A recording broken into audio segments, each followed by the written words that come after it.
Why did I think it was a good idea to make a wedding film? I have no idea, but it was so bad. Like,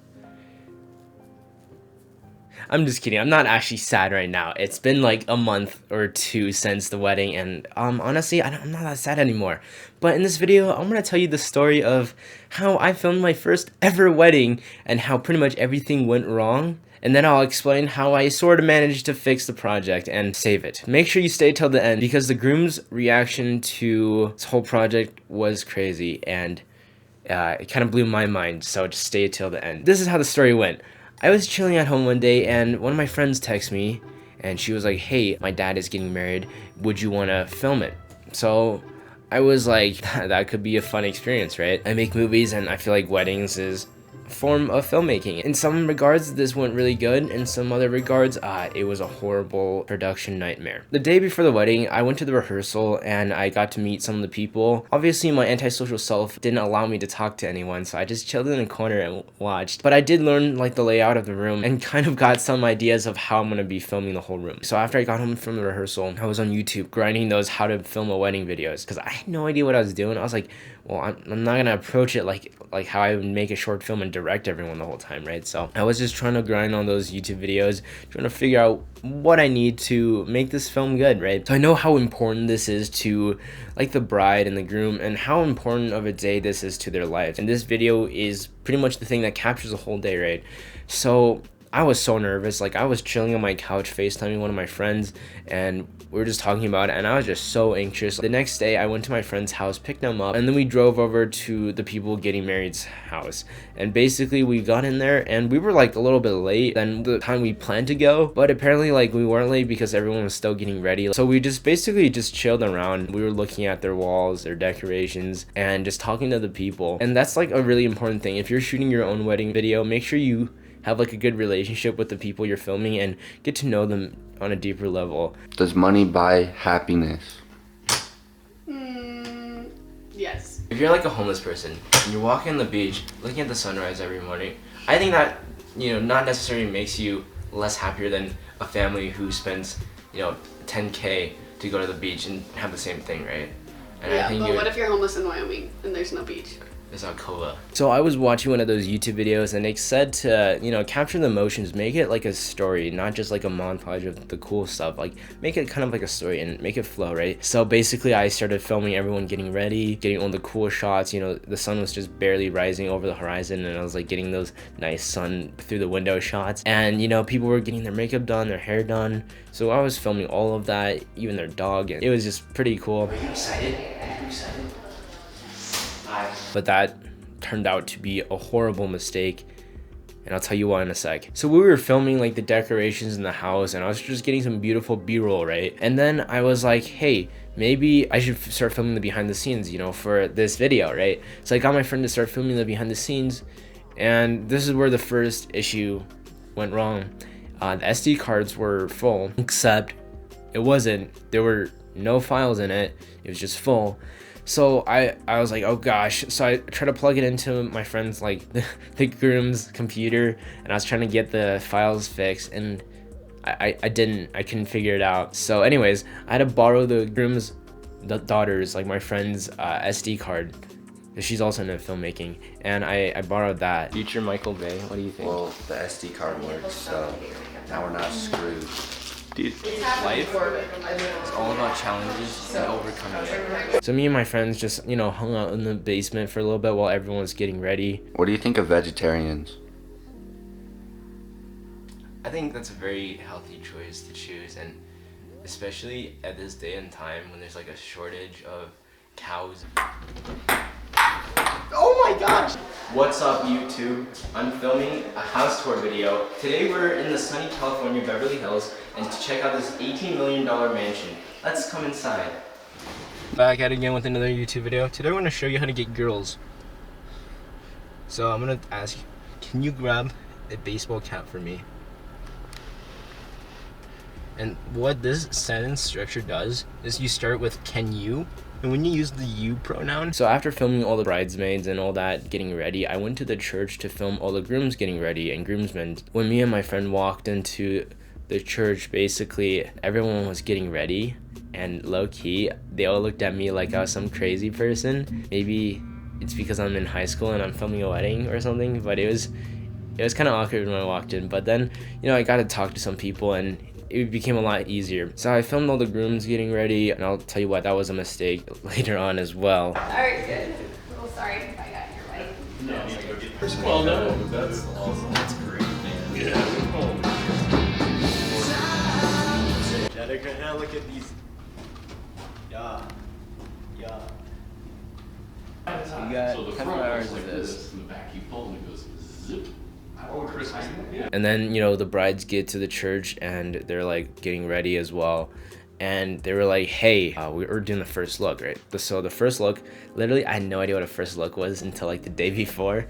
But anyways, the first look is basically where the groom looks at the bride for the first time with their like wedding dress or something like that. And we went outside. It was so cold. I don't know why I thought it was a good idea to not wear a jacket, but I was freezing. My friend was freezing. I think every single person there was freezing, and the sun was so bright. Like, it was not ideal filming conditions because I could not see my monitor. It was so bright, like it was shining on my monitor, and I had no idea what I was filming. I got the ND filter on. It took a little bit, and then I was like, okay, I'm ready, let's get it. I sent my friend down to the church and I told him to make sure the bride doesn't come up the hill because I was not ready yet. And you know, he did his job. He held them there, and then they started walking up the hill. My heart started pounding, right? I was so scared. Okay, like, this is a huge moment in their lives. And they came up the hill, and it was, honestly, the footage turned out a lot better than I thought. I was so nervous for that because, you know, it's so important and I don't want to mess it up. But, you know, that wasn't the part that went wrong. Trust me, it's coming up soon. After they had the first look, they were like, here, let's take some pictures. So the photographer lady was taking pictures, and I was just chilling in the back. Then I started, like, I was like, hey, what about me? Like, you want to do some stuff? And they're like, oh yeah, sure. And then basically I filmed them, like, you know, doing wedding things, right? So I was filming them towards the sun, and I did talk about that in a different like cinematography video. But you shoot like with the sun in front of you, it's gonna look better than if the sun was behind you. So it looked really cinematic, even though I couldn't see anything because the sun was like in front of me, right? It was shining in my eyes, and I told my friend to block the sun for me. He did, but it didn't really work too well, and I still couldn't see the shots. When I went back inside to look at it, I was like, oh my gosh, that's so sick. Like, it actually looked really good. I was actually so hyped. Like, all my anxiety went away because I was like, hey, you know, this wedding film might not be so bad. Oh boy, was I wrong. But anyways, I went back inside, and then all the brides came out and they were like, yo, let's do the shots on the mountain or whatever. And then I was like, okay. So I just chilled there and I just filmed them a little bit, but then I was like, what am I doing? Like, this is like, and my friend was like, why are you filming this? This is like the photographer's job. And I was like, yeah, you're right. He wasn't right, because I should have filmed more of them getting their pictures taken, because that's like apparently something you put in wedding videos. I didn't know about that. So after a bit, everyone went back inside. I was no longer getting hypothermia. Is that the word? Harper? I don't know. Anyways, I was just like not cold anymore. So I went back inside and they started taking pictures of everyone in the church, right? And I just sat on the table because I was like, you know what? Photographer's job. I don't need to worry about it. Yeah, just give you a tip. The photographer's taking pictures, just stand next to the photographer and record the people getting their pictures taken. Trust me, it'll make your wedding films just a little bit better, and I will capture the reality of the day just a little bit better. I mean, I did do that, just not to the extent I should have done it. Alright, so then they were getting ready for the ceremony. And the ceremony, yeah, I didn't really know what that was either. It should have been pretty self-explanatory, but that's where the people walk inside the church, and there's people seeing the two different aisles. Then we go on the stage and do the thing with the pastor. But basically, I was getting ready for the ceremony, and this is where things start going wrong. Remember how I told you earlier that I was filming all of those scenes in the morning, like of people getting ready and all that?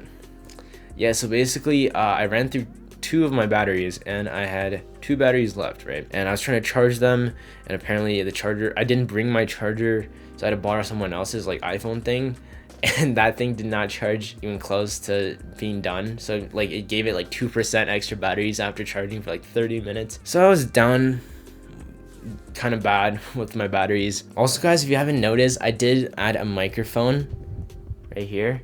It had a windscreen on 2 seconds ago. I took that off, so maybe the audio is a little bit clearer now. I don't know. Continue with this story. So at that point, I went to get set up in the church, right? So I had a tripod. I put my camcorder there to get like the whole wide shot of everything. So now that my friend doesn't have a camcorder, he doesn't really have anything to hold, right?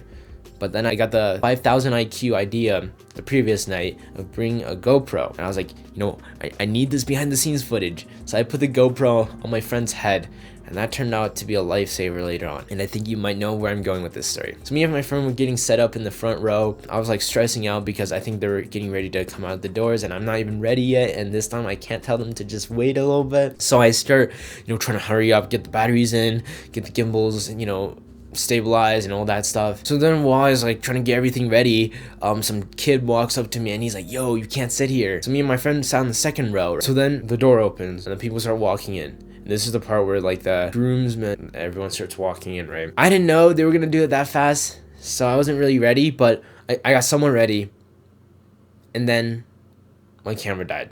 So I was filming on the Blackmagic Pocket Cinema camera, and I should have known those cameras aren't really made for weddings. So I was like, oh shoot, the camera died. So I grabbed another battery, pop, throw it in there, right? I was like, back in business. And then the gimbal spasms out. It didn't die. It just like, pop, like, pretend I'm the gimbal, right? Just want like that. And the thing is, I was like, okay, this gimbal, if I try to like, you know, fix the batteries or recalibrate everything, that's gonna take like at least 2 minutes, right? And everyone was walking in at the time and I was like so scared, so I, you know, threw it off the gimbal and I started going handheld. I was trying to film it and then I realized I was like a little bit shakier because first of all, my arms, I've been holding the gimbal the whole day, so my arms were like super tired at that point. And also I was like stressing out so much because I already missed a few like people already, so I was like trying to film it and then I was like, okay, no, this is not gonna work. I'm like shaking like crazy. So I went into the settings to change it to 60 frames per second. And then I went back to filming, right? And then this is the part where it was just devastating. To the point where I was just dead inside, honestly, after this. This is the part where the bride walks in, right? And this is like the shot, like doors open, the bride is walking out with her father, and just it's really emotional scene, right? And I get the framing right. It was really good. And I film it, right? I start filming the bride walk in, and then I track her all the way to the groom. As she walks past me, I realize I was not recording. I didn't think that was gonna happen. Not in the moment like that, no. But it did happen. And I was just so mad. Because that was the shot. Like that was like, I was like, the whole day, if I get any shot, that was gonna be the shot. Like I was so mad, like words couldn't describe my emotions at that point. Okay, I forgot to record. I want to welcome everyone here today on behalf of Jason and Nicolette. You guys, and thank you so much for being here. We were just having a private conversation beforehand. Bruce said, you know, Mike, no pressure, but how long is this going to last? But I pushed through. You know, I kept filming the rest of the wedding. I was like, you know what? Forget it. It happened. Can't control it. So I just kept filming in pain, in tears. I was like, oh, well, the groom, the bride definitely is going to hate me for the rest of my life. Missed one of the most important parts of the wedding. And then I was trying to tell my friend, I was like, yo, no one ever finds out about this, okay? Promise me, no one's ever going to find out. They're probably going to find out now when they watch this video. But this wasn't the worst part of the story. So then we go to the reception, right? This is like the dance thing and the after party kind of. I went there, I was just chilling, right? And then they're like, yo, the sparklers. And my friend tells me, yo, my dad wants you to film this or something like that. And I was like, oh, so this is important. Like, go grab my gimbal, and I run outside, right? People were lining in lines with their little sparkler sticks, and I was like, okay, I'm not gonna mess this shot up. Definitely not, right? And then I was like chilling there, I was getting ready, waiting for them to show up, and these little kids started like roasting me and harassing me. I was like, what the heck is this? Guys, stop being so mean to me. It's just what I do. Yeah. Bro. So as I was getting humiliated with these little kids, right, I run back inside because my camera dies again. Remember how I told you those batteries didn't really charge? So I kept recycling like the 5% batteries, so that I would put it in, use it for like a few minutes, and then it would die, and then I'll have to use another one. And pretty much I had no fully charged batteries at that point. And I ran back inside, I grabbed another battery, stick it in, and you probably know where I'm going with this. Bride shows up. They start walking in. I got the beautiful composition. Every lighting is so good.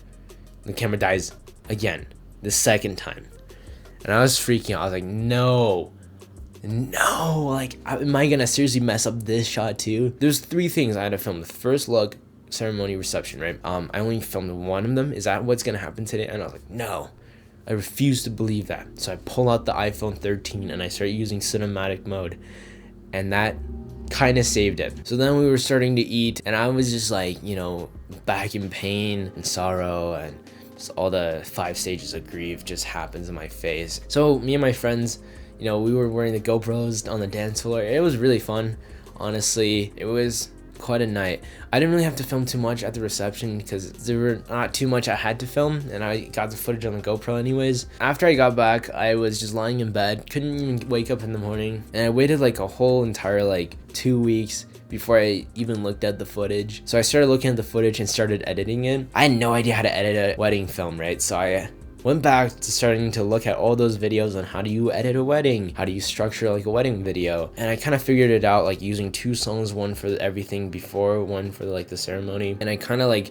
got some inspirations from like some other YouTubers, and basically I was just editing it. Then I got to the ceremony and I was just like stressing out because I did not have the footage of the bride walking in, and it's like they wanted that, right? But remember when I told you about the GoPro on the head of my friend? Yeah, he got the bride walking in with that GoPro. I mean, I know it wasn't the best quality footage, and it was pretty obvious it wasn't, but it kind of saved it because at least I had the footage, right? So it took me like a whole day, and I finished editing the whole thing, and I showed it to the bride and groom, and their reaction was, it blew my mind.